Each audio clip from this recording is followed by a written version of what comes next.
Creativity in Progress.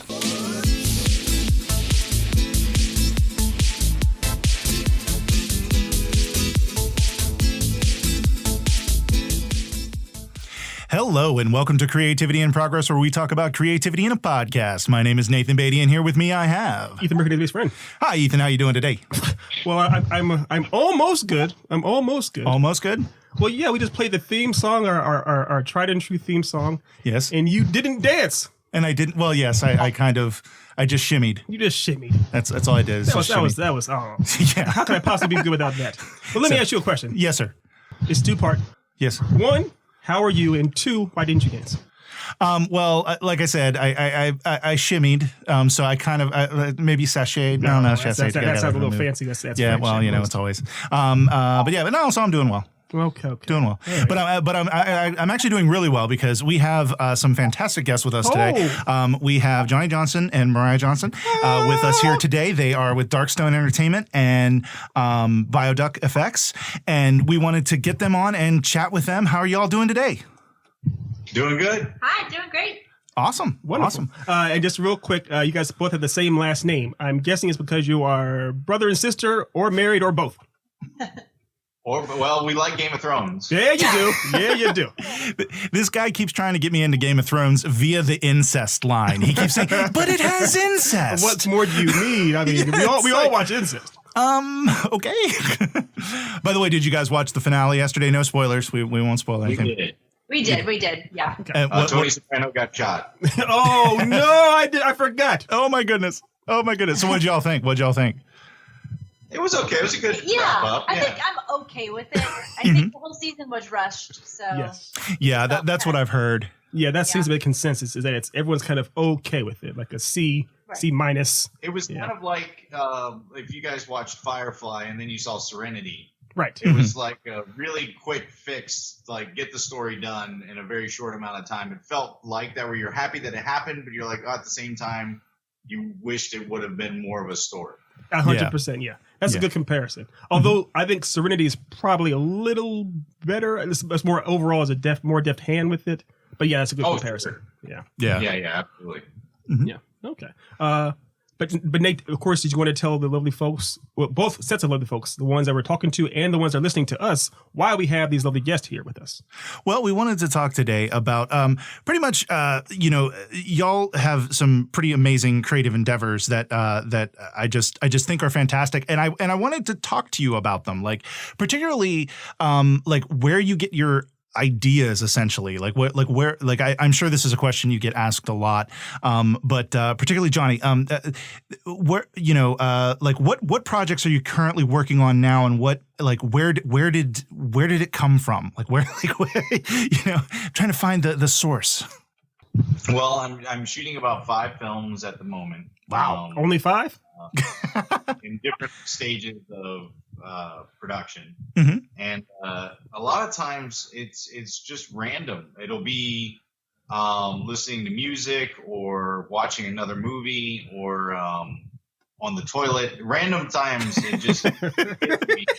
Like I got an idea for a movie, and yeah, I mean they're very spontaneous, and they sometimes they'll come from riffing with a friend. We're just like, what if this happened? What if this happened? What if this happened? And they're like, oh, there's something.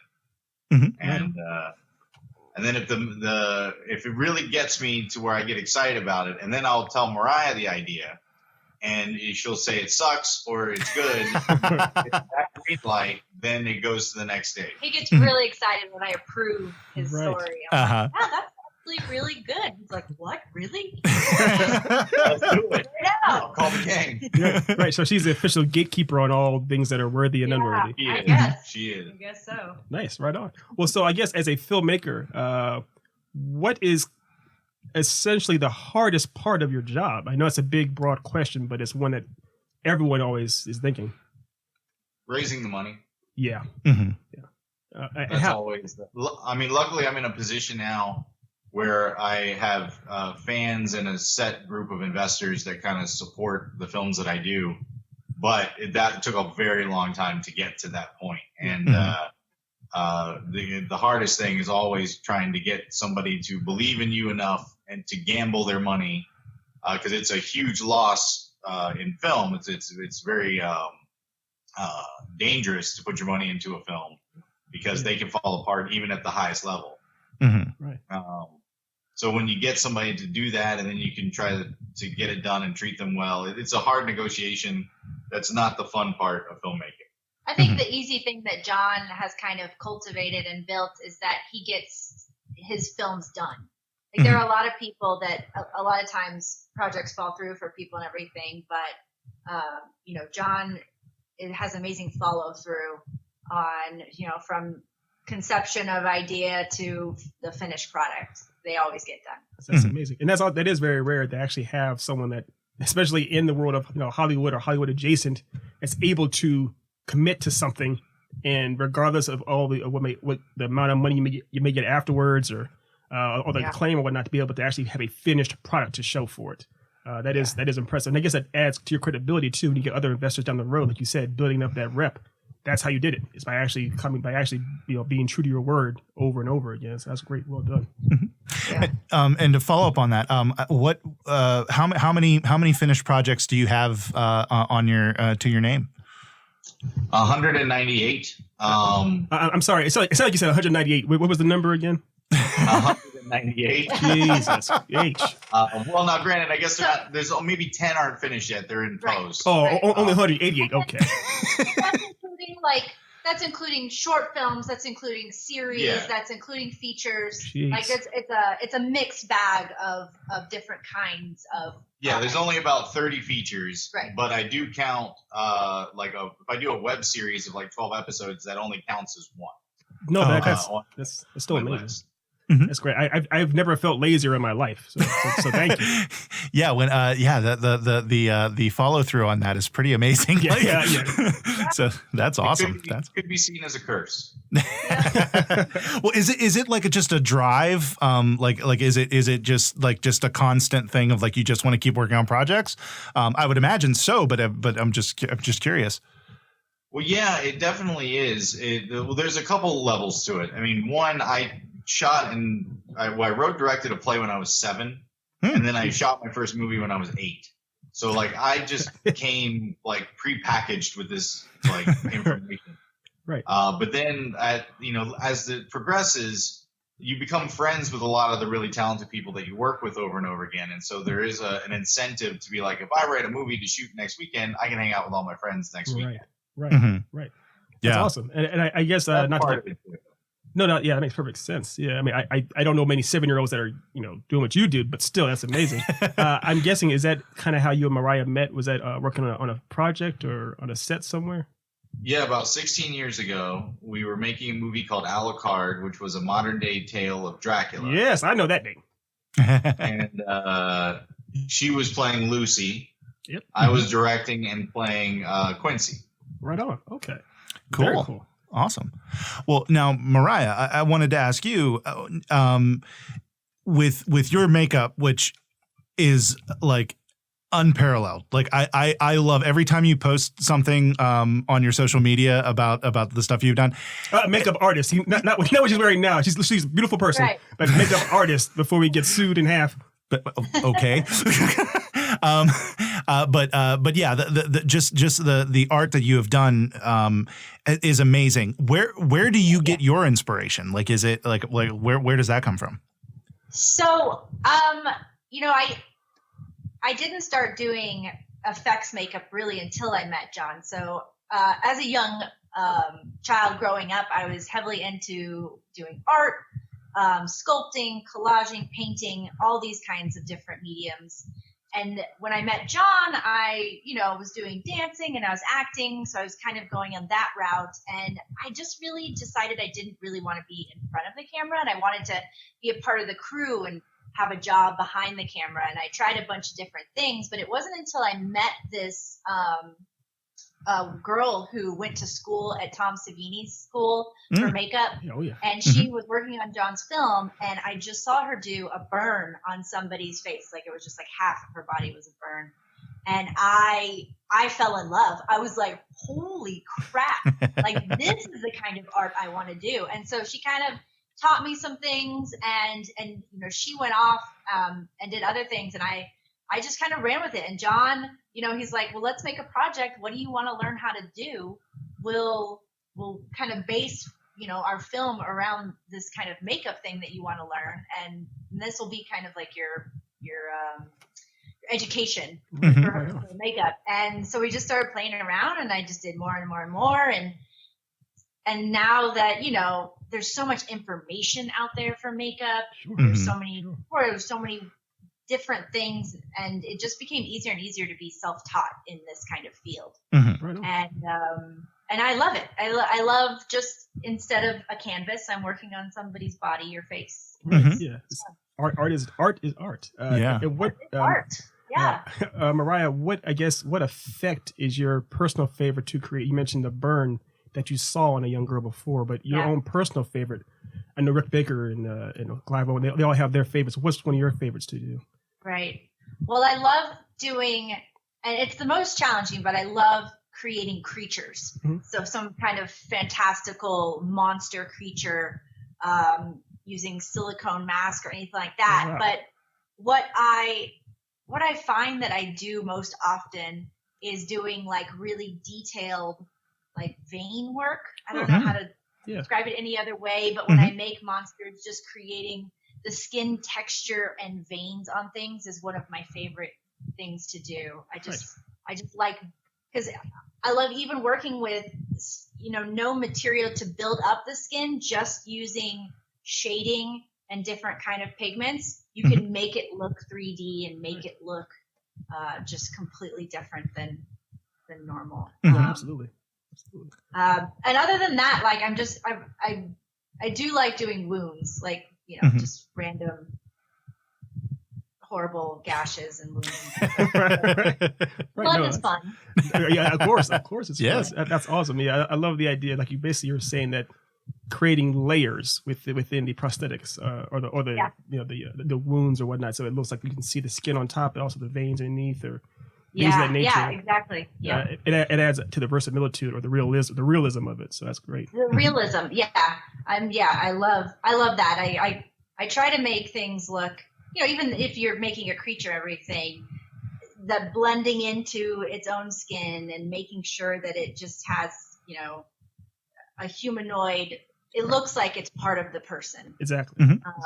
That's just my big, I guess, pet peeve, but it can be my downfall sometimes because I could spend like hours doing that.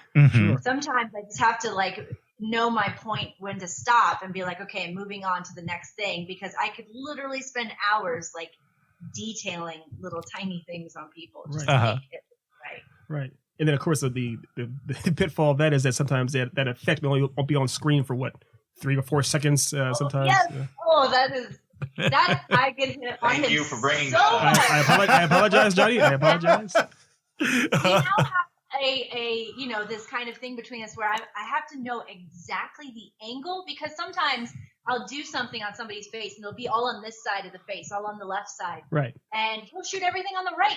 And he won't see anything. What are you doing? Had I known, I would have done it on the other side. So we do have a better communication on that now. But it took a while. It took a long time for me to actually have to like go to him and be like, tell me exactly your angle of this shot and what he's going to be doing. And right. Oh yeah. How much light is going to be on him? Because if you're touching darkness, then I'm not doing crap. Right on. Now, I wanted to ask, and this is kind of a question for both of you.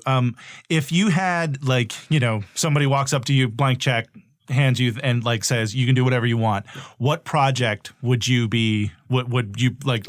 Is there like a snap one, or would you have to think about it? Like of what project you would love to do? Yeah. I've always wanted to make an actual giant werewolf, like on stilts, like huge, giant, real prosthetic head werewolf. Right. I would do the Fall of the Starfighters, the prequel to the Last Starfighter.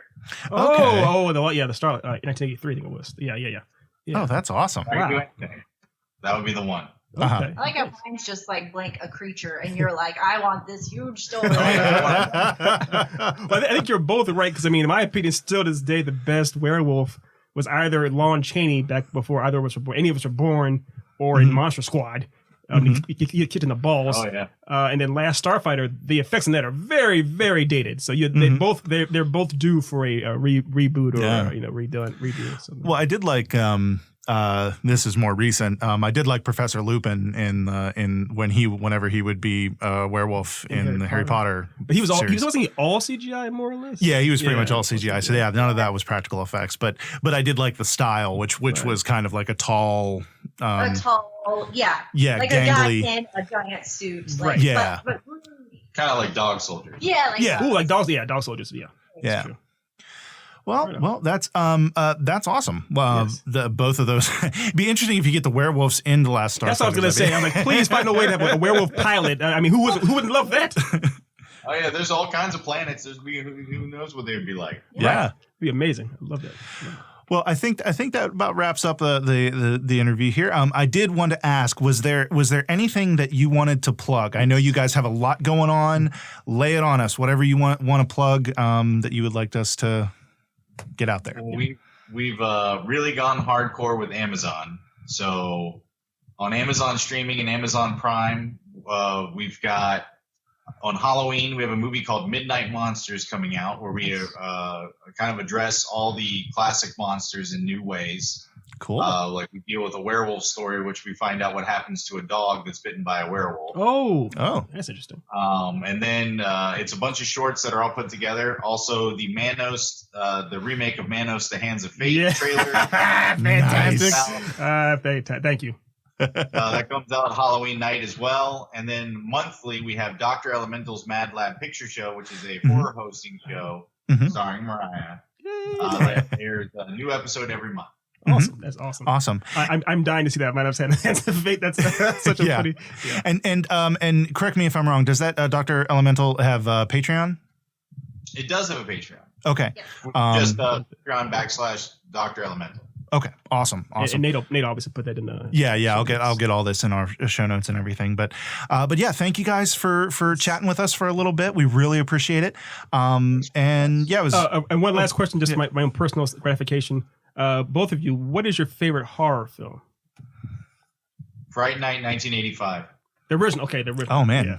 Christopher Guest. On the spot right there. Yeah. Hi, this is Ethan here. The name is supposed to be Chris Sarandon. Chris Sarandon. I was thinking of Christopher Guest because he was with him in the movie The Princess Bride. Sorry about that. All right, back to the show. That is a better one, in my opinion, too. Oh gosh, I think every time I don't know what to say, but You like Hellraiser? I love the first Hellraiser. The first one, the Pinhead. The yeah, first. yeah. And then I love Armageddon 2. Armageddon 2. Oh, Warlock 2. Warlock 2. Oh, we're okay. Yeah. Okay. Not bad choices. Not bad. Okay. Awesome. I give you credit. Well done. Awesome. Well, yes. All right. Thanks again. Well, thank you again, guys, for this. And yeah, we really appreciate it. And thanks, guys. Y'all take care. We appreciate it. Okay. Yeah. Bye-bye. Thanks. Bye. Good night. Bye. All right.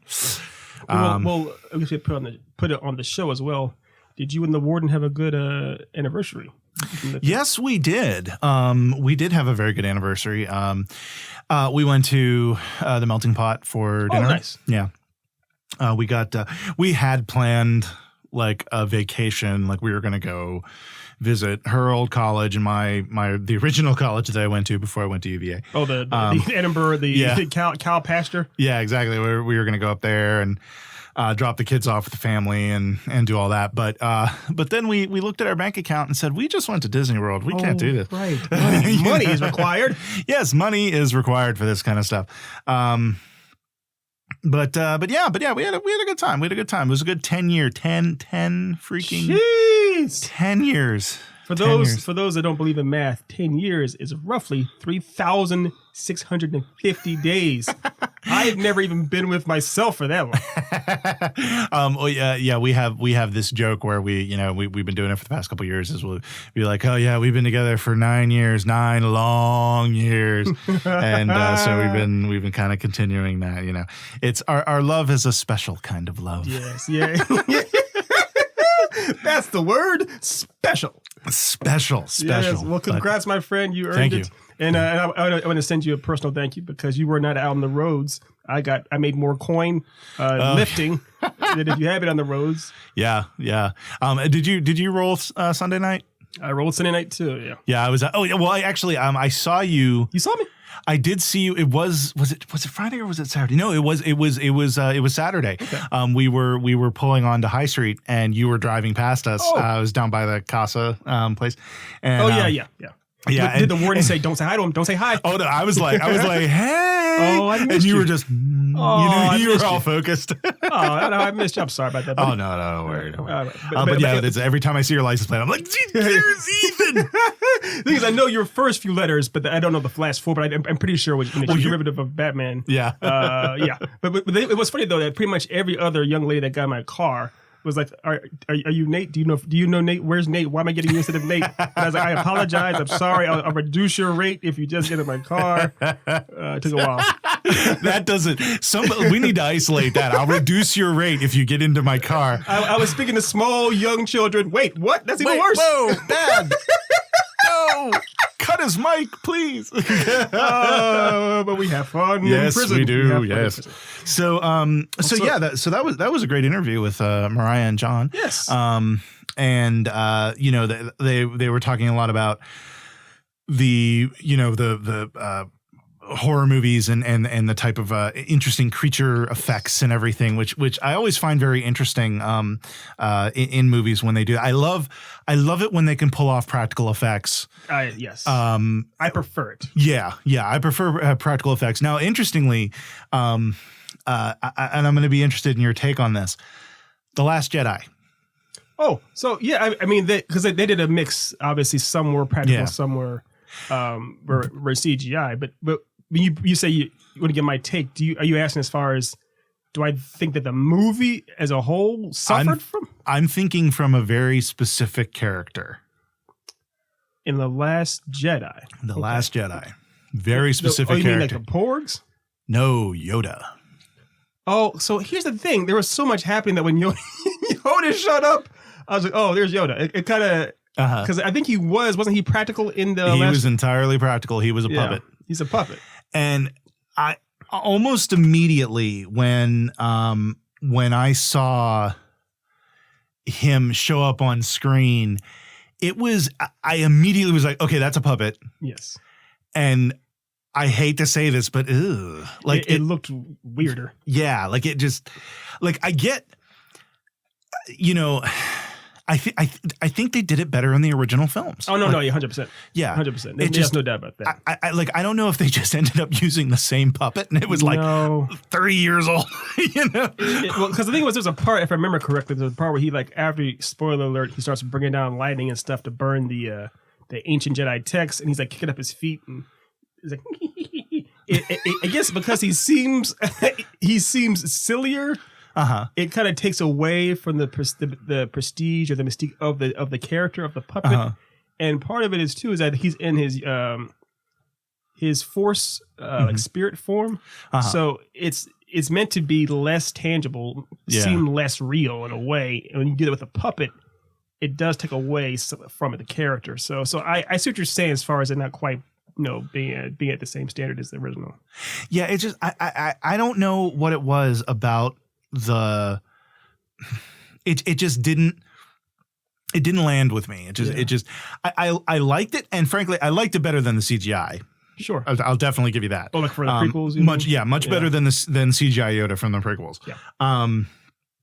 But I don't know. It was so puppet like. I felt like they could have done more. I think it almost felt like to me they were like, we're not going to we're not going to do some things that we typically would have done to make this look better, specifically because we want everybody to know that we used a puppet. Right. And like they were still trying to do the apologies for the prequel situation. Maybe that's part of it too. Is they were trying to make him look more veneered as opposed to when he was he's about Sid's age. Oh, 9,610 you are. See if you look as good as me. In Empire Strikes Back, in 900 some odd years. And so the idea was that puppet was supposed to look grittier and more war torn and older and ravaged and near death, literally. So when you see him in episode 7, he's meant to be, hey, I'm young, I'm somewhat rejuvenated. I guess that makes sense somehow. He's meant to maybe look younger, and that kind of seems it seems more unreal seeing him that way. Yeah. I don't know. That's I don't know. But you know, typically I like practical effects more than when they're able to do it and they're able to do it well. Yes. Practical effects are usually better. Like, in fact, a perfect example is Jurassic Park. While Jurassic Park had a lot of CGI, they used a lot of practical effects, and that's part of the reason why that movie still is considered one of the best, technically, in terms of creature effects. Is still a bar. You know, I mean, the innovations, because part of what it was too was it Rick Baker? What is? It may not be. It may not be Rick Baker. I could be off. But the guy who they spent so much time with. No, it wasn't Rick Baker. But it was the person who they originally hired to do the more or less the stop motion effects of the dinosaurs. It was during that time they had a breakthrough with technology as far as it's 93. Yeah, and it's during that time they had a breakthrough with technology as far as having it where you could have CGI or the computers could render a character's movement and make it blend and look so real. And the movements of the characters, even though a character could simulate that, even though the computer could simulate that, the people that were working on the computers didn't know how to do it. So it was a blending of the two art forms. The people that had spent so much time doing the stop motion knew how to make actual characters or creatures look realistic. And they worked with the people that were working on the computers to make it kind of blend the two so that the creatures came to life on the computer. And like you said, sometimes they were just old-fashioned puppets or plain old-fashioned puppets. But lots of times, like for example, that during the big part where when Sam Neill's character and the kids are running from the stampeding herd of Gallimimus, whatever it is, that where it looks like that swarm looks very real in lots of ways as they're trying to get away from the T-Rex because it's actual real animal movement that they pretty much captured on the computer. And so having that innovation put into a film for the first time blew everyone's minds away. It still holds up today. And then, of course, there were scenes where you actually do see actual real built raptors that they had, raptor heads or whatnot. The actual T-Rex in the rainstorm, that was a real practical effect they built, which kept breaking down because it wasn't built for rain, and Steven Spielberg didn't tell them that. So it's a lot of these things are just, you're right, that's a great example from the 1993, how it still holds up. Yeah, it's just one of those films that just to this day, in fact, it's a watershed moment for CGI, and a lot of movies get compared to it. Like you'll see a movie that came out in like 98 and people will be like, whoa, this like it looks like crap compared to Jurassic Park, which came out 5 years earlier, you know. And that happens a lot. It does. Well, even within the same franchise. Now, obviously, within Jurassic Park, years later, they made Jurassic World, which was had Chris Pratt and Bryce Dallas Howard. It all has a huge budget, and they believe there's more or less only one real shot that had an actual practical dinosaur, and it was the Brontosaurus when he was on the ground, pretty much as. Oh yeah. Right, and it looked great. It was a massive effect they had to create there, but it was the only time they had actual practical effect.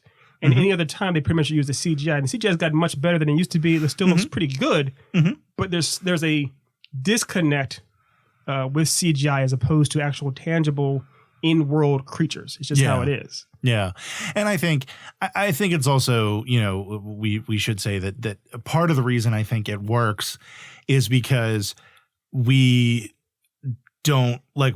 never seen a real dinosaur. Right. Exactly. So there isn't like that's part of the reason why the uncanny valley effect is such a big thing when you're trying to make humans in CGI, because you've got this situation where we know what a human looks like. We know the sound, like the facial expressions and everything just through talking.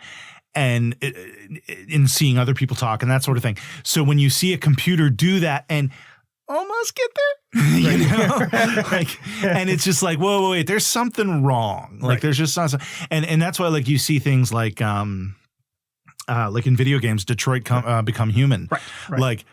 Wow, that game is bridging the uncanny valley. It is kind of crazy. What's even funny is how they're meant to be artificial intelligence. They're not even meant to be actual humans, and they look very close to humans. Oh yeah, it was absolutely crazy. But yeah, so I'm going off on a no, but it's a minor digression that actually makes sense. Most of our digressions, as Nate's sister has told us thousands of times, don't make sense. Don't make any sense. So that's a good one. Well, also going along with that, because I meant to bring it up, I kind of missed my cue. Mariah mentioned that she loved werewolves. Obviously, wants to see a werewolf movie.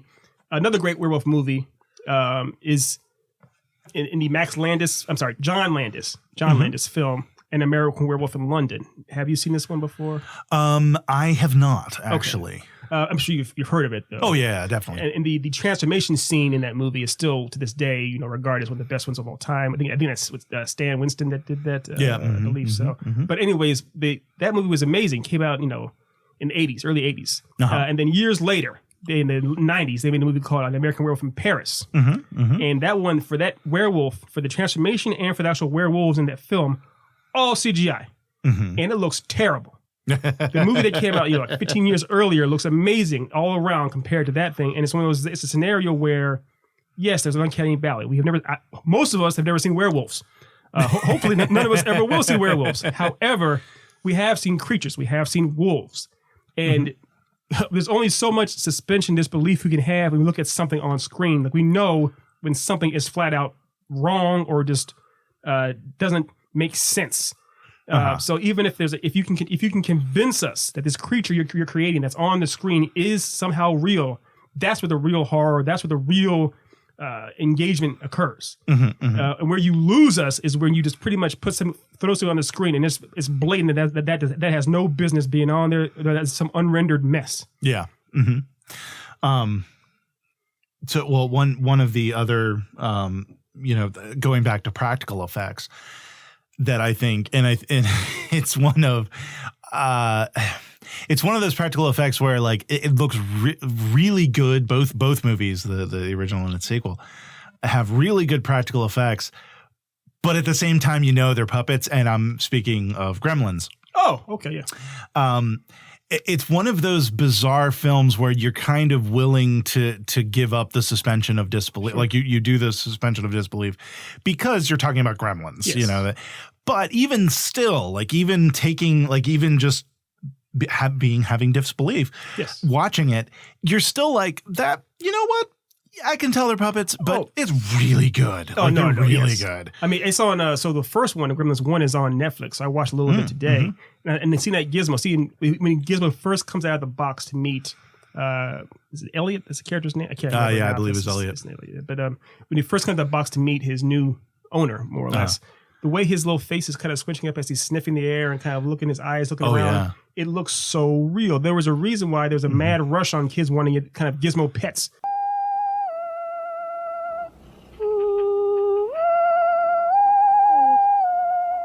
Oh yeah, or Mogwai pets, because it looked like it's a real, actual, tangible creature. Yeah, perfect. And obviously it's the goatee. You actually look like a Mogwai with a goatee. Yeah. I look exactly like Howie Mandel. Well, you are very clean, very, very, very clean. But it's one of those things where it's. If you can convince kids obviously they want to believe that much more. But if you can convince grown folks that what they're looking at on the screen, even if just for a few seconds, is actually there, it's actually real in this world, actually could exist. Yeah, you've more than done your job. Oh yeah. Those films, I remember I watched Gremlins so much as a child, and I remember watching it. Oh God, it was probably about 12 years ago, 13 years ago. And I remember watching it, and I hadn't seen it for like 10 years at that point. And I looked at my dad, and I was like, "What the hell were you thinking, letting me watch this?" And he was like, "You just thought they were cute puppets, you didn't realize like what was really going on." No. I do remember as a child, I hated the microwave scene. That was just you got to understand that one scene is literally what caused the PG-13 rating to come into existence. Oh yeah. Because before that movie was actually PG. And people are like, "Oh, it's a dark comedy." It's like, well, there may be jokes in here, but there are mass murders taking place. It's like, oh, by the way, at the school, we of course cast a black man because we need someone to die by these gremlins. So it's like, yeah, this is not a happy social fun thing. The Mogwai is cute. The Mogwai is cute, The Yeah. Gremlins, the movies named after these things, they're not so cute. No, They're not so cute, and they're not supposed to be. But it's also it's fun too because if you mentioned Yoda before. One thing that makes Yoda work so well, the Frank Oz version in 1981 or whatever, Empire Strikes Back, it makes that work so well because Frank Oz is an amazing puppeteer. He was hired specifically because he was the best of the best at Jim Henson's and that band. And he brought so much character and personality to that puppet. So that it seemed like a real person. You didn't feel, I mean, still to this day, I never feel like I'm looking at a puppet when I watch Empire Strikes Back. I feel like I'm looking at an actual character, an actual alien on the screen. If you're able to do that, Gizmo has enough personality and character that I feel like I'm looking at an actual real little creature. Yeah. I never think, oh my gosh, what a weird puppet that they're moving arms around. It's like, no, it's a little creature. Of course, you as a kid thought, my gosh, this amazing movie with a horrible microwave scene that's terrified me is still amazing. I had to watch it over and over again. It makes all the sense in the world. Yeah. It was that scene. It was in the final scene where Spike gets it. I didn't like it because and it wasn't so much when Spike melts. Yeah, where he melts. Yeah. It wasn't the fact that Stripe. Sorry, Stripe. Stripe. Yeah, Stripe. I thought it was it wasn't the fact that he was dying or whatever. That didn't bother me because he was like bad gremlin. I didn't like it because it was just gross. It's it was deliberately gross. That was because that was the whole era when Steven Spielberg, and I guess they were when Spielberg was working out some stuff with his marriages or whatnot. So he was like, any chance he got to kill something brutally on screen, because he had that with the Raiders Lost Ark where that guy where they were melting. Remember Raiders Lost Ark? They melted. And then in Empire, and then Temple of Doom when the guy ripping hearts out of their chests because to his wife, you rip a heart out of my chest, Deborah. But so it's a lot of that stuff come across in this art. Yeah, so I get that. In the whole what was the one with the cup? The guy, the Nazi drinking out of the cup and him melting. You think Last Crusade. Last Crusade. Yeah. He gets long hair first. Yeah, it's just like I love it. Yeah, but part of it is that we're talking about all these creatures a lot of these were in the 80s. CGI was much more in its infancy, so it was used much more sparingly. Yeah. And so anytime big effects you had to create a creature that was believable, it would require the best of the best. Oftentimes, the Henson Corporation would have to come in there, and Jim Henson and his squad. Another great example was you ever saw The Neverending Story? Oh, yeah. So Falkor, there was plenty of shots where you see Falkor, more or less close up. You see him in his true form. You see his head talking and everything. It's like, that's an amazing, awesome... I could get on that and ride that. I'm a luck dragon. My name is Falkor. And my name is... Atreyu. And you're on a quest. How'd you know that? You were unconscious. And you talked in your sleep. Could you get round and scratch behind my right ear? I could never quite reach it.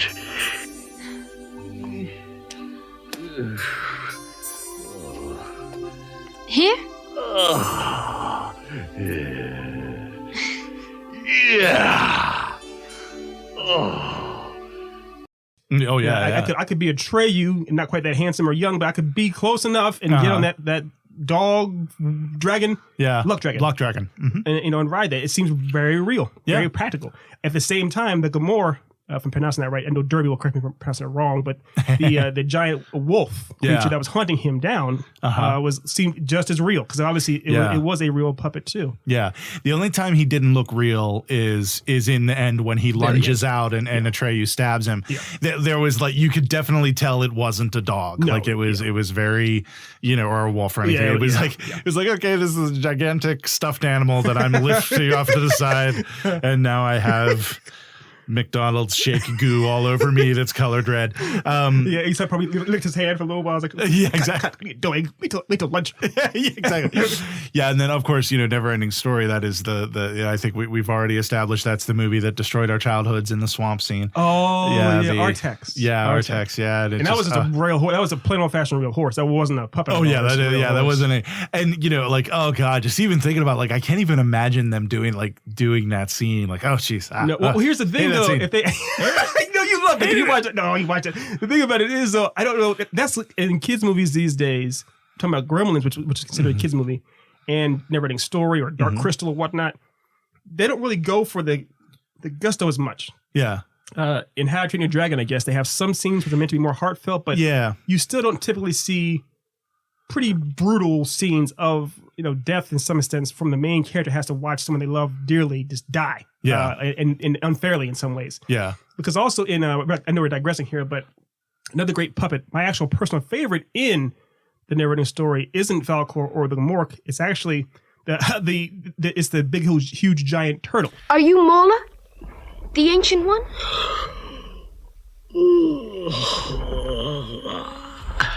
Not that it matters, but yes. Please help me, Mola. Do you recognize this? Well, we haven't seen the Orin in a long time. And because it looks, I know they use some camera tricks to make it seem larger than life, but at the same time, they didn't really create a real turtle. A tortoise. Tortoise. And so Go away. Exactly. And he's been a little bit higher. Try one more time. Yeah. One more time. Go. Oh yeah, no, I can't. Trying to do it, my voice was like, okay.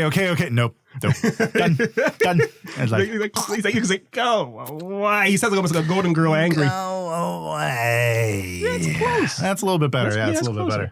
Because the best part is he's allergic to humans, so every time he gets close to him, he has to keep sneezing. And they had to right. They managed to actually have him doing the whole sneeze takes. We're allergic to you. Oh my gosh, he's actually really sneezing. That creature's really sneezing. Yeah. I believed it entirely. So it's amazing. I do miss that. And I get, obviously, that you and I are from a much older generation. So we... Yes, we are. We're very old. I'm doing a lot of voices today. I'm feeling it. You know why? It was complete digression. Got him snapping. I got a VO job today, and so I'm like, If you toast to your work, yes, toast. I'm getting paid. Look, my heart wasn't a lark. Anyway, but as you get paid for your work that you do, I'm so glad to hear that. Is the work for are you dubbing the Golden Girls? Yes, very offensively. They all sound like Paul Lynde now. I would watch that show to pieces. Yeah. No, it's just something came out of left field, which was nice. But anyways, I'm sorry. I was just pontificating, rambling. Now I was going about a giant turtle sneezing in people's faces. But it's a very good point. Like the Neverending Story was one of those, like those films, you don't get those anymore. No, like you were saying, like some of the movies, like you mentioned How to Train Your Dragon. I do remember the second, was it the second one? Yeah, it was the second one because the third one hasn't come out yet, right? Yeah. The second one, spoilers, the dad dies. Right. Selflessly in a way, yeah. Yeah, he sacrifices himself to save not little. I think it's a dragon actually. Save Toothless, isn't it? Was it Toothless or no? I thought he was trying. It was the bad guy was going to kill the son, and I can't remember the son. Is that what it was? Okay. Yeah, he was going to kill the son. He dove in front of somebody. Yeah, and he dove in front of him so he wouldn't die, and then the dad died, and it was and it was a pretty heartfelt scene. Sure. Like it was very like, oh God. Yeah. But it's nothing like. It doesn't even compare to the swamp scene in Neverending Story. No. And and like obviously Gremlins wasn't a kids movie, but that was just but even Dark Crystal, like Dark Crystal had genocide. That's bizarrely brutal. I don't know what they're thinking of that one. It was just genocide, just straight up. An entire race was being murdered. And they're humanoids and stuff running around. It's like this is very close. There's no disconnect almost. Yeah, and it was they didn't mess around. They just didn't mess around with kid movies back then. No, because part of what it was too. I hate to cut you off. Was just I think I mentioned it before in the show. I know I told you before.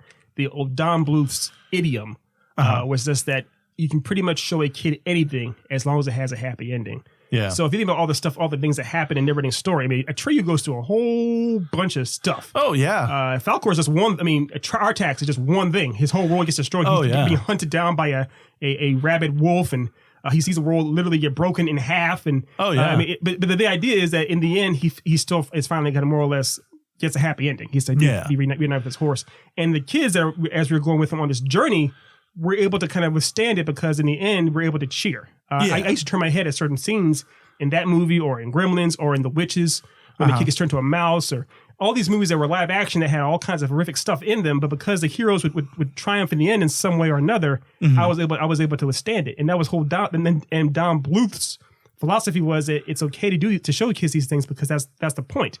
Kids need to be introduced to horrors in life and see that you can survive adversity and what can come from that. Yeah, I think it's interesting. Like now that you say that, because of the classic thing that they talk about with old fairy tales. Yes, like exactly. fairy tales, like the Grimm's fairy tales, like Grimm. They were grim. Like the Cinderella cut off her toes so her feet would fit in the glass slippers. Like the Hansel and Gretel like throw the witch in the oven. Like the stuff. Like every one of these fairy tales is gruesome, and it was under the idea of if you don't behave, then these bad things are going to happen to you. Yeah. And it's interesting how like to a lesser extent, children's movies early on when, because like really, if you think about it, like film specifically for children is only something that has really been done since the 70s? Yeah. Like maybe the 60s? Yeah. There might have been a couple, but it's specifically for a kid, I say 70s. Yeah. Yeah.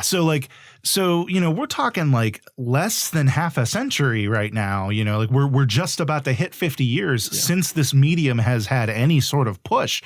So it's interesting how they kind of started in the same place, right? Where it was kind of like you had the Don Bluth films, which, like, oh my God, you've had like Jesus, Land Before Time. Yeah, that had a lot of tearful moments. You see his parents get, you see his mother get murdered, like by a T-Rex. Like, oh my God, brutally. Yeah. And you watch him watch it, and you're just like, Littlefoot. That's the thing. You had to witness his horror. It's like, oh my God, I'm traumatized for him. Yeah, exactly. And then they had like, there were like 17 Land Before Times, and every one of them had, he's still a kid in all of them. Yeah, exactly. And of course, in a different scale too was an American Tale, and the idea was even though you don't see him or his family get torn apart by the cats, they're very, very brutal cats, but you see it's the tragedy of being separated from your family at that young of an age.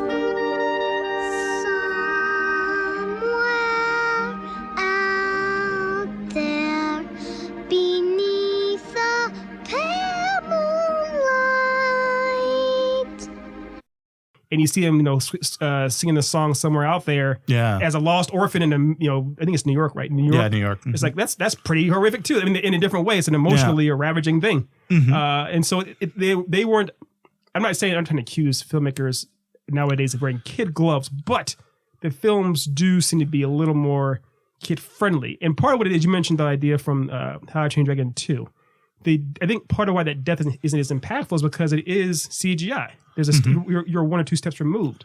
When we saw Artex die, we literally saw a horse drown in a swamp. Oh yeah, it's like that's pretty. There's no ifs, ands, or buts. We actually saw that happen. We saw that take place. Yeah, there's no like with what is the name of the main character? Artex. Atreyu is the main. No. In How to Train Your Dragon.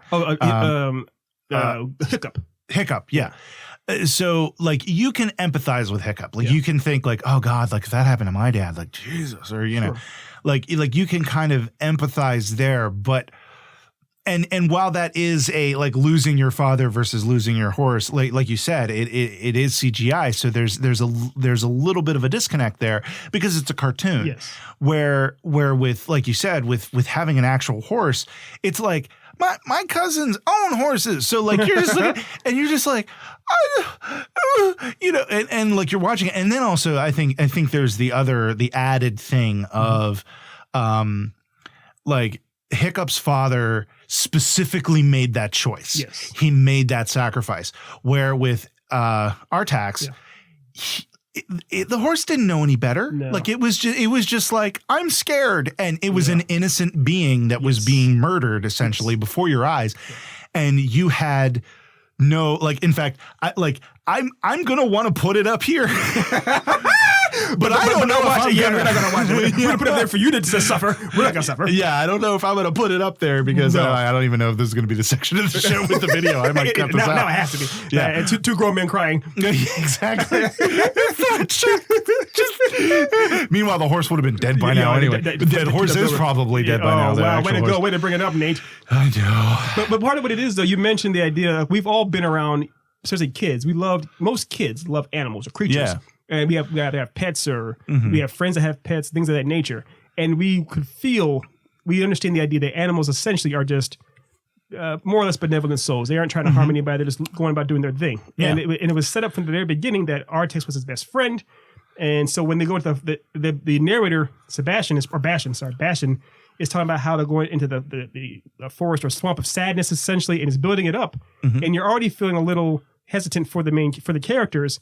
And as you watch one character slowly lose his best friend, that's a very relatable situation. Even if you haven't lost your best friend, you can still understand, like, I have my best friend sitting right here next to me in the theater, how I feel if I watched him die slowly, or I have my pet dog at home.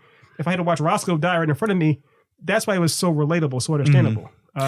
Yeah, I think, and I think it's an extremely easy. In fact, it's almost depending on how it's done. I do think Neverending Story handled it well, but it can be an easy trope essentially, because essentially a very easy way for filmmakers to affect you emotionally is to harm innocents, children, or animals. Yes. Any kind of, like, and I think the classic example is John Wick. Clearly. Yeah, like topical. Yeah, the entire franchise is based off, okay.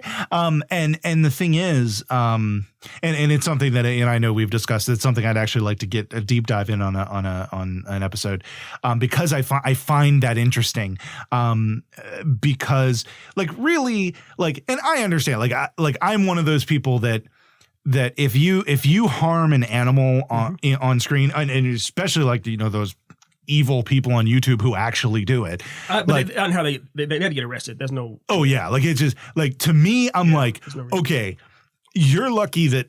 I'm not going to say anything else. I'm going to get arrested. Yeah. But here's the thing, though. Everyone will support you. The cop himself would give you like a key to escape. Exactly. Like no judge would do it. But the problem, or the thing is, I find that interesting how there's that reaction, and the same reaction is for children as well, and how directors will use that, and it can be an easy out. Like it can be like okay, we're going to do this because we need the audience to feel this way very quickly. Right. So we need them to hate this guy. Yes. Like a perfect example of this would be in what show was that? Oh, damn it. Was it Golden Girls? I think of a show that you would go to. It's it's a fairly recent show. Oh, I think it was iRobot. Was it iRobot? But that's not a show though. Or not a movie.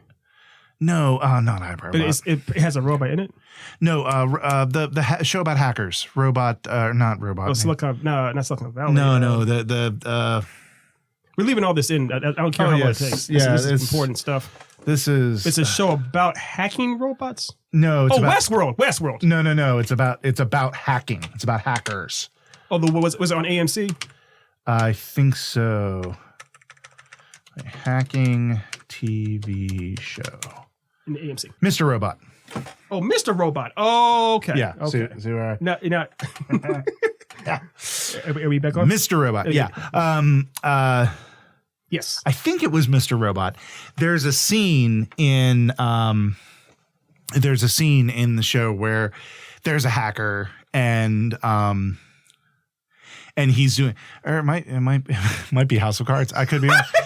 Oh yeah, there is. So I do know in House of Cards, in the very first opening scene of that series, the entire series, there's a scene where a dog gets hit by a car.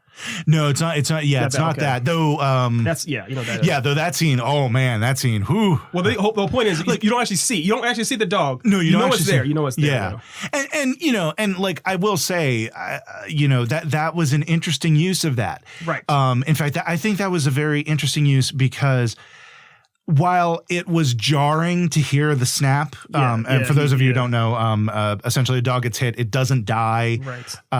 The Kevin Spacey's character, essentially after everybody goes away, he snaps the dog's neck to kill it. But also he basically gives a monologue pretty much talking about, it's a very telling as far as like how is it merciful sometimes to do the unsightly, gruesome thing.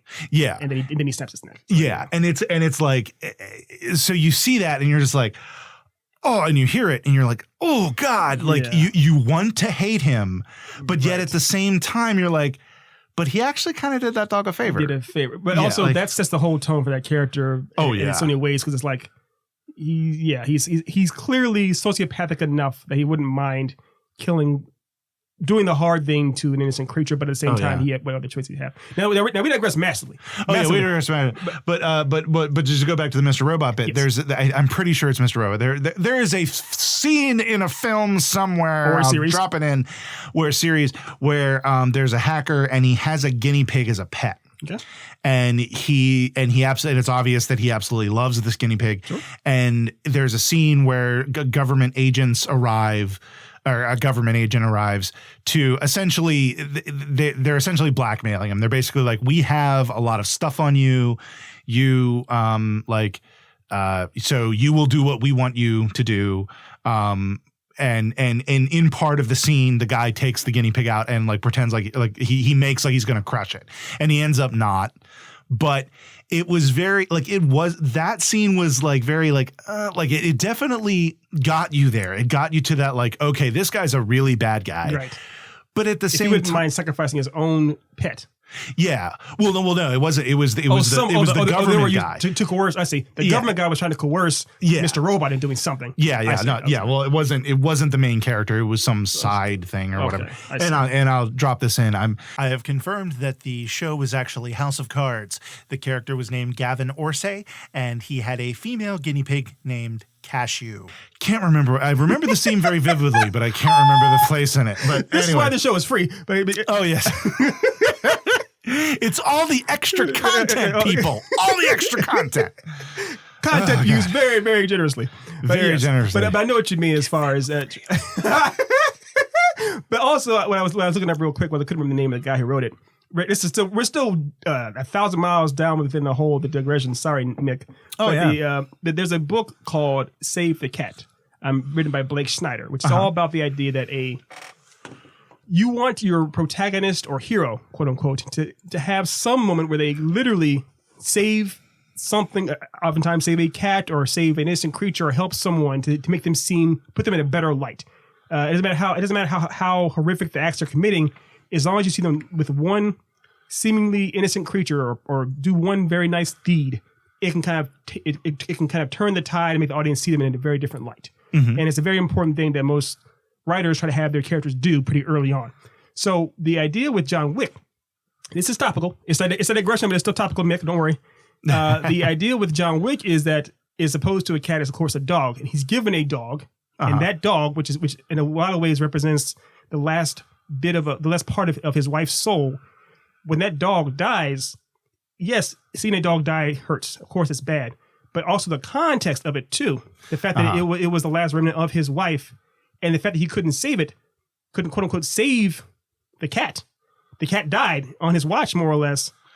It gives him free license to do every horrific thing to anyone he comes across, and the audience will 100% be behind him and support him, if not want him to do more. Yeah. No, I've seen it. I saw John Wick 1 in the theater twice, and everyone that saw was like, kill him again, bring him back to life, and then kill him again. Even to the second and third films, people are still like, yeah, kill him all, kill him. Everyone deserves to die in this entire city because your puppy dog died. So it's a perfect example of having that much. It's bringing it full circle to Yoda, having an actual connection to something where a character That puppy's only on screen for 5 minutes. But having that much of a real connection to a creature, to something that's that tangible is what makes the film overall that much more believable. It's what makes the character's motives that much more believable. It's what makes the character seem that much more believable. Yeah. So it's an essential part of a movie. And another thing, we're talking about dogs here. I'd be remiss if I didn't mention the movie The Thing. Have you seen the horror film The Thing? Oh, no, but I know which scene you're talking about. Yes. Yeah, I've read about it and everything. So yeah, but the dog at the beginning. Right. And obviously, we probably won't show this clip because this is pretty horrific stuff. But that movie, it literally drove the makeup artist who was working on all the effects artists who did all these crazy effects. It pretty much drove them crazy because there was so much stuff, so much work. But there's a scene where you're seeing these dogs. And actually turns out that one of the dogs is actually this horrific alien in disguise. Yeah. And the scene is kind of known as like the lotus scene, the flower lotus scene, what have you, where the dog's head opens up and you see this big, huge monster inside it. And that monster attacks several other dogs, actual real live, beautiful husky dogs in this cage, this kennel. And that effect took all kinds of time to set up and everything. And pretty much from that point on, you're like, oh, because at first when you're seeing, the movie opens with this helicopter chasing a dog. Yeah. And it's the dog that's actually in disguise as the monster. So when the helicopter is shooting at this dog, you're like, that helicopter is crazy. Kill that helicopter, please. Yeah. And then once that dog opens up and reveals itself to be a monster and kills those other dogs, you're like, oh my gosh. Yeah. Please kill that monstrous dog because he killed all these other dogs. Yeah. And it's very impactful. And again, it's a practical effect. There's no CGI. It's in the 80s, so it's all very, very. It wouldn't be nearly as effective if it was all CGI or if it was off screen. It's it's deliberate stuff. And that reminds me of the scene. I think it was Alien 3 with the dog.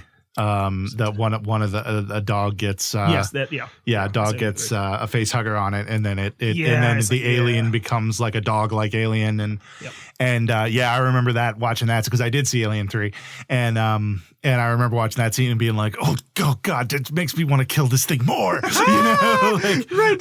Well, what's funny about you mentioned that is because Save the Cat, I believe, Save the Cat came from Alien 1 because Ripley goes back to save the cat. Oh yeah. Yeah, I mean, it's at the end of the film, but still it's the same idea. So, it's and then that makes me think of This Is Us for some strange reason. But anyways, the TV show, the TV show.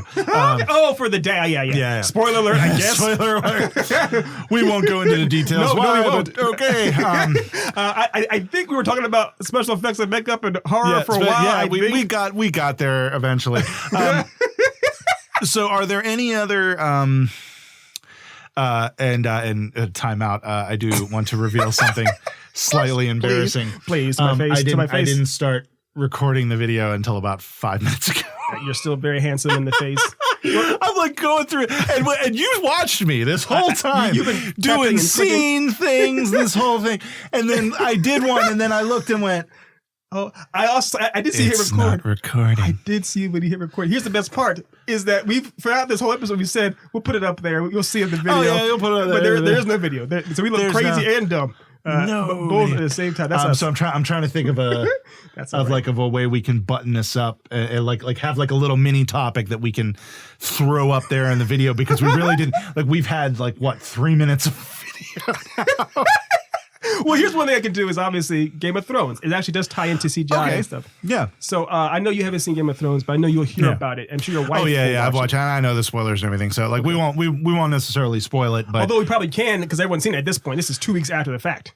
Oh yeah. Yes. Yeah. So I guess do you want to go into the Spoilerverse Game of Thrones? Yes. Now, are you gonna play the Spoilerverse song? Yes. I don't even know if we have one. No. What was that one we had before? It was that Spoilerverse theme song you played. Oh yeah, ago. I played something. You threw it in the garbage. I'll throw some in. We're gonna into thing now. Full disclosure, as everybody knows, I haven't watched it, but it kind of got to the point, especially within the last 3 episodes, where everybody was talking about it on Facebook, and I was like, well, I'm not I don't really plan on watching this, so I'm just gonna read the things, and I've heard the general consensus has basically been this was very slapdash. It very much is for multiple reasons. It literally is. It was a rush project. And I'm not going to go and get into, I'm not going to bash anybody, bashing the actors, bashing the writers. that's what I'm here to do. I'm pretty much just here to kind of address the actual some things from the finale that as far as special effects or whatnot. That's what I'm going to do. Say my opinion for another time because my opinion is ultimately worthless. But the thing about it was true. the thing about it was the dragons in this series looked better than any other CGI or even practical dragons I've ever seen in any other show or movie. And I know that these episodes cost like $10 million per episode or whatnot. It's some crazy budget, but it's like there's a couple of scenes, couple of shots, especially in the last 2 episodes with these dragons, and it's like, my God, this is insane. And I don't know that it's something that we all love Falcor from Neverending Story, but I don't know that practical effects could have created something that overwhelmingly astounding as that dragon. And so when you see that dragon doing what it's doing, it actually feels, his name is Draco, is the last one surviving. Spoiler alert. But when he's doing what he's doing, there's a part where he literally picks up his mother, picks up Daenerys and flies off with her. It feels like you're watching a real animal, a real pet, pick up its master and carry it off. There's a part where you see his heart breaking, and you see it anger in his eyes. It all feels very real. So the idea that CGI has come that far, the effect is, I guess we can call it on CiP, the Yoda effect. They created the Yoda effect with this CGI dragon, where it felt that real, where that tacit, just seeing it. And so I was impressed by that. There was it was because of the Sonic the Hedgehog thing. I saw it. There was a it's in the, I don't think it's Wired that does it, but it's one of those sites that does the, like, watch an expert watch this thing and comment on it. And it was they apparently there are 3 CGI artists who will sit there and watch scenes with CGI in them and comment on them. And this specifically was commenting on various different CGI things. And it was Sonic the Hedgehog was one of them. And they bashed it. I'm sure they did. I saw that in my feed. I didn't watch it, but I saw it in my feed. Yeah. But part of it is they talk about the Game of Thrones dragons.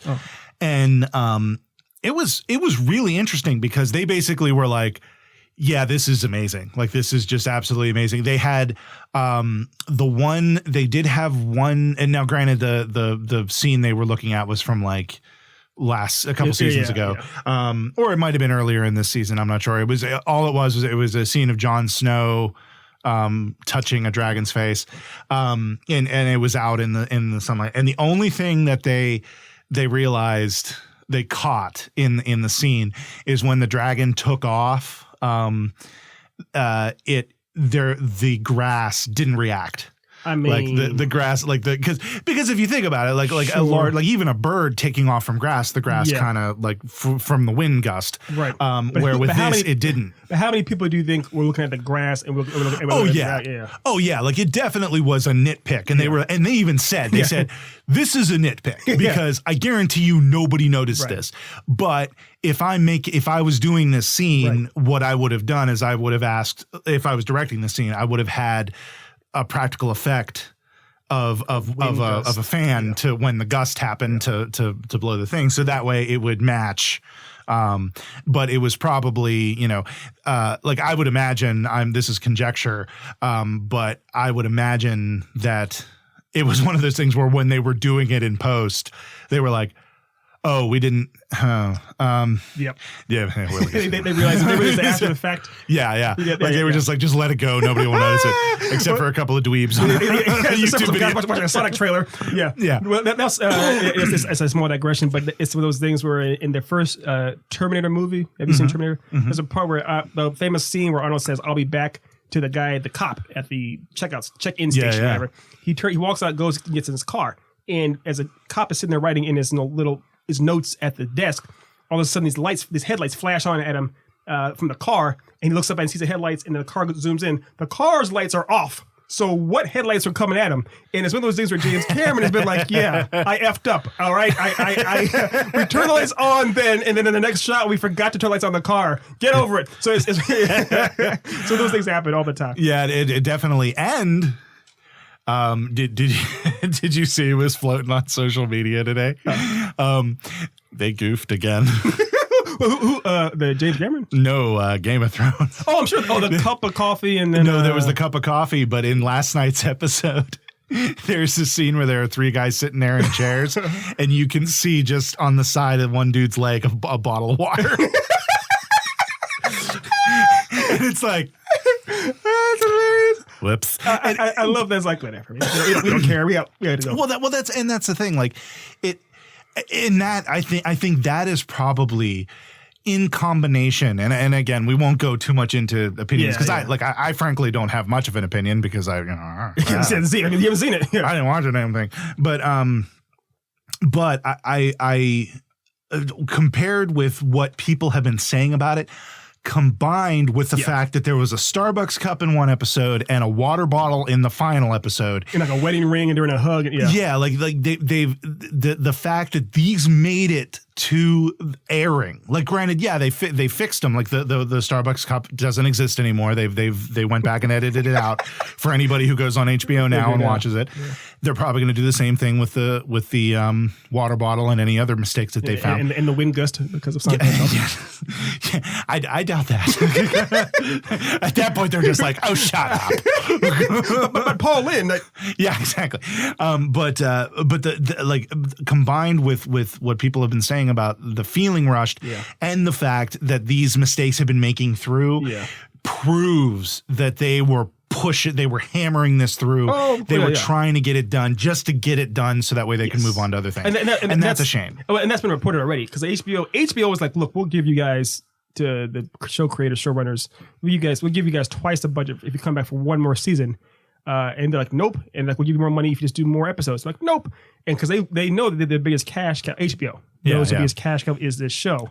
And basically, it was that the showrunners and the actors were like, look, we're done. We're tired. We're done with this show. And they wanted to leave. And so I was like, all right, well, this you wanted us to, we only have a week and a half to shoot, 10 months worth of material. This is what you get. And that's fine. I can't judge them too harshly. I'm grateful that they gave us anything. And the thing is, they still, even with these parameters, they managed to give some of them. I mean, I'll have to show you online. There's one shot, again, of the dragon, where it's after Daenerys does an amazing, horrific thing where she destroys the entire city. And of course, is a giant metaphor where it shows her off in a distant shot, a wide distant shot. She's walking up and her dragon lands behind her. And the dragon's wings are flourished out behind her. And it looks like they're her wings. And it's like the most imposing shot imaginable. And it's so amazing. And then the series, the season 8 is full of amazing shots and scenes like that. Sure, they may be a lot of problems, the writing or plotting or pacing or what have you, but there's so many amazing shots they still managed to get right. There were no water bottles in that shot. There may have been one coffee cup, but other than that, it was amazing. And talking about the whole idea of the wind gust with the grass, there's a part where the dragon breathes fire past Jon Snow to melt down this chair, the Iron Throne itself. And as Jon is like ducking out of the way of the fire burst, of the fireball the dragon's breathing, you see his hair and everything rustling. You see that he's getting hot from it. It looks very much like there's a real, if someone was breathing fire by you, how would it look? So they managed to get that gust right there. Yeah. So I appreciate those kind of things, Yeah. Well, yeah, it's and I can appreciate my appreciation. I can appreciate your appreciation, and I can appreciate kind of the position that they were in. Like they were like, we're done, but at the same time, they wanted to finish telling the story, right? And I just wish for the fans, I don't have a dog in this race, but at the same time, like I always hate it when I hear that something like this is rushed, when you have an opportunity to finish something, because I'll go back to the show that Carnival, they did not have a chance. He had the plan. It was going to be 6 seasons. Each of them were going to be double, each 2 seasons were going to be a chapter, 2 chapter kind of, beginning, middle, end arcs, but there would be an overall arc. He had a whole thing. And the fact that they only were able to tell the first part of the story is just like, 2 seasons, right? It was 2 seasons. A third of the story. Yeah, they were only able to tell a third of the story. And I would have been fascinated to see where they had gone with that, but they didn't have it. And it's unfortunate. That's very true. It is, the people with Game of Thrones had the opportunity to tell the story to the fullest extent, more or less. Even if the actor's like, we don't want to come back. Well, too bad. You're getting paid millions of dollars. And we gave you a career. But at the same time, it's like, you can find a way to manage your dismount in a more satisfactory manner, because they themselves, you're a writer, you're a creator. Even with the podcast, you and I go back and forth all the time. Sometimes we butt heads pretty hard about certain things as far as editing with episodes of CiP, Creativity in Progress. We know when an episode feels off, or feels wrong, or something to be taken care of. We know. There's no reality in which these showrunners who've been around since the beginning don't know these same things. They're unaware of some of the ideas of things being rushed or the mismanagement of characters. There's no reality in which they don't know that, because they've been around since the beginning. They know their characters. They know their show. They know this world better than we do. Yeah. So it's a matter of just sometimes people just choose to do what they do for whatever reasons. Yeah. And I get that. It may be, I may not agree with it, but if you get tired if you're spent as an artist, the creativity suffers, and that's what it boils down to. Yeah. And sometimes, and in this situation, it's one of those things where it was just time for it to end. It had a great run, and HBO is going, oh God, what are we going to do now? Damage control. Control. Exactly. And now they're pretty much picking up everything they can. Yes, they're like, what's our next thing? And it's funny because they've been in this position before. They were in it with Sopranos when Sopranos ended, and Sex and the City. Sex and the City when Sex and the City ended. What was the other big one? There was a big one that they had that ended a couple years ago, and not Deadwood or Wire, but wasn't the Deadwood, it wasn't Wire. Well, though Wire was akin to that, though I think Wire kind of dropped off and things. But anyways, so that so I agree. I agree. It's cool. It's very cool. So, okay. So I think that pretty much wraps up the episode. What do you think? I'm afraid it does, sir. I believe so. Okay. So, so real quick, and actually it dovetails very nicely with what John was saying earlier, talking about Amazon, and how a lot of their stuff from Darkstone Entertainment is on Amazon. So, go ahead and check out Amazon Prime, which is, today's episode is brought to you by Amazon Prime. Go ahead and click the link in the show notes to get a 30-day free trial, so that way you can check out Darkstone Entertainment stuff, and you can go and check out those items. I will have links to those as well, and also you get free shipping and all that other fantastic stuff. And it seems you have some products here right now from Amazon Prime. I guess you tell people what you've ordered, sir. Oh yes, well I ordered. Let's see, I ordered a camera. That's right. The one I'm on. Pretty much everything that except for the computer itself, because I had to get that elsewhere. But almost everything in this entire setup has been brought to us by Amazon Prime. A couple of things brought to us by Sweetwater, because Sweetwater is awesome.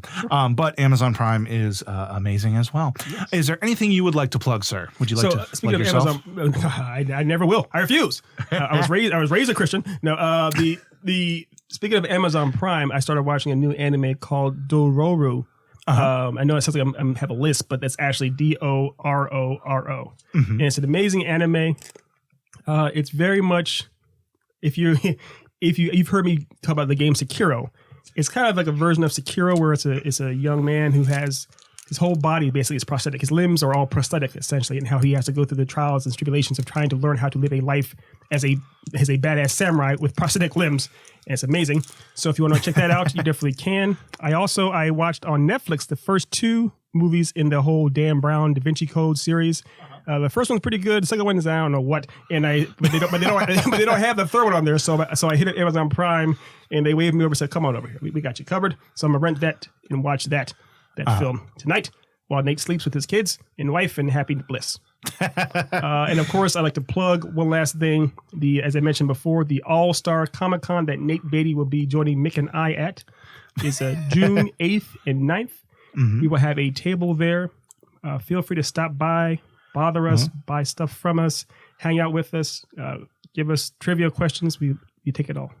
And where is that? Where's All Star? Oh, how dare you? How dare you? It's in Virginia. It's in Virginia. We've narrowed it down. Just drive around in Virginia till you find it. You'll find it. You'll find it eventually. You might want to leave now. If you leave now, you should be there. It's in Richmond. Oh, Richmond. Wait, is that right?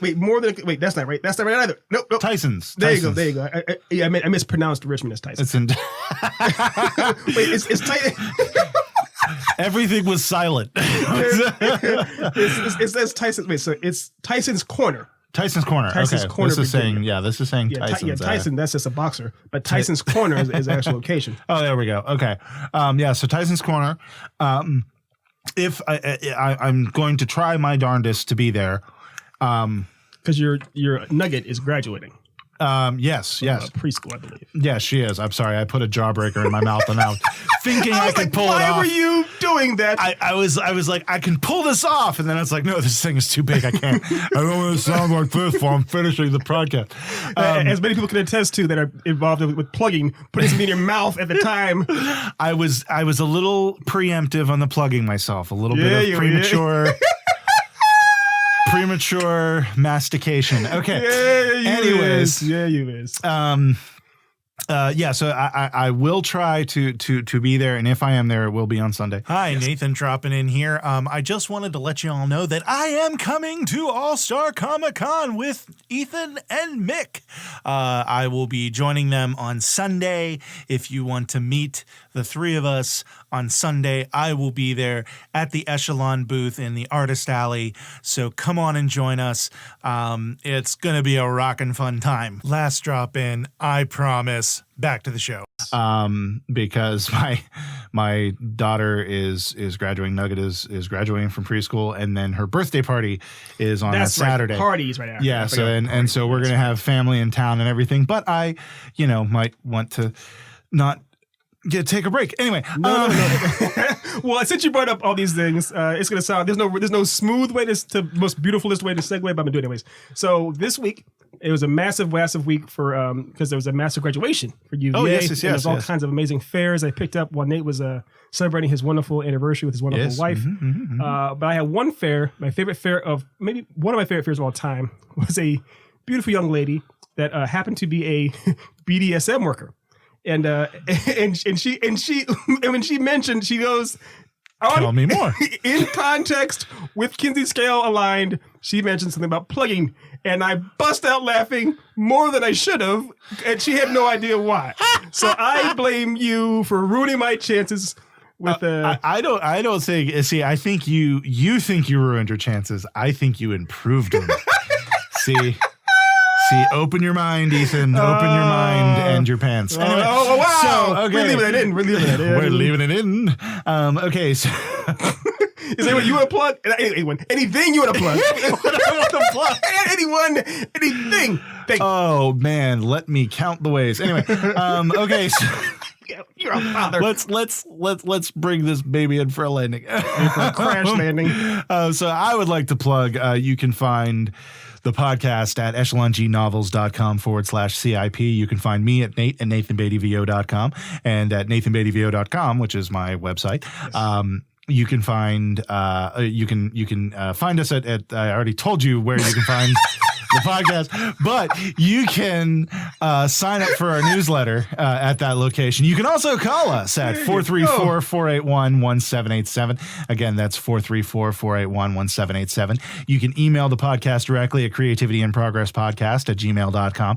You also can go to our Patreon, which is patreon.com/creativityin-progress-podcast. And also, as John and Mariah mentioned earlier, patreon.com/Dr. Elemental is their Patreon as well, so make sure you check that out.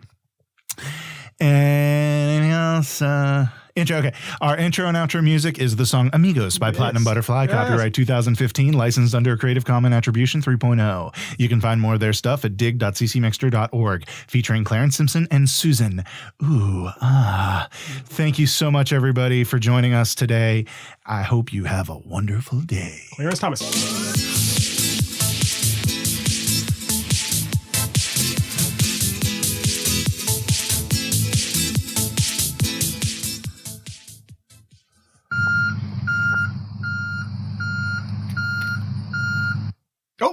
What's this? We got a phone call from Gizmo and Yoda. Gizmo and Yoda, are you there?